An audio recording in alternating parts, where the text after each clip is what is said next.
one of the themes that I definitely wanted to highlight in Memoir of the Ultimate Latchkey was the vantage point and perspective of disenfranchised folks.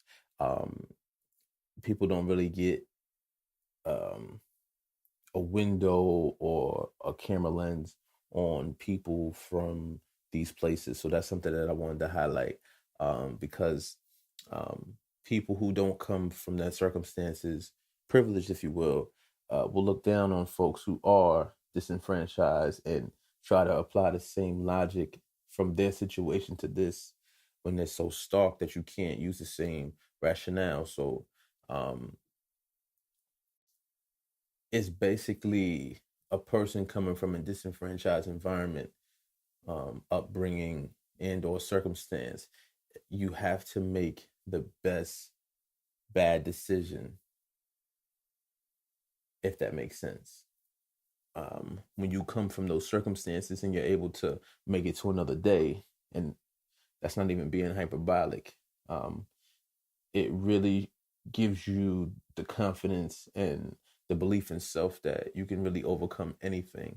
And some people take it as bravado, um, but I have a theory that like most people aren't confident. So when somebody comes in the room and they are confident, it kind of like highlights the insecurities and the inadequacies of themselves and or people around them, and the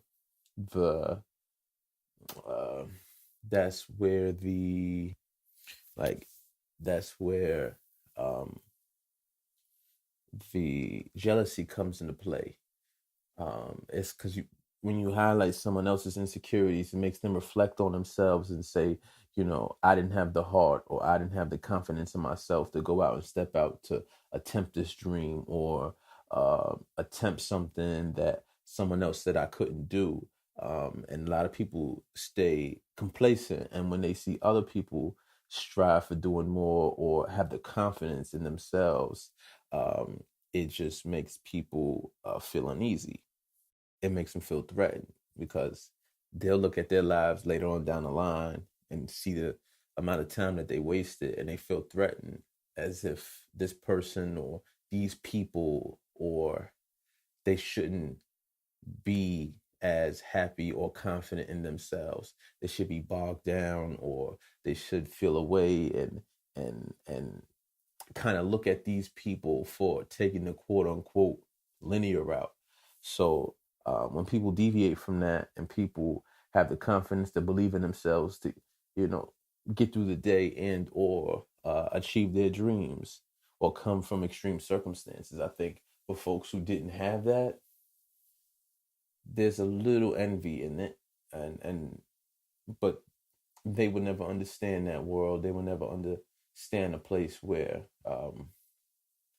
everything isn't taken for granted. When you believe in yourself and you understand circumstances and you're able to persevere, there's a level of confidence that comes with it. And sometimes it seems like it's innate,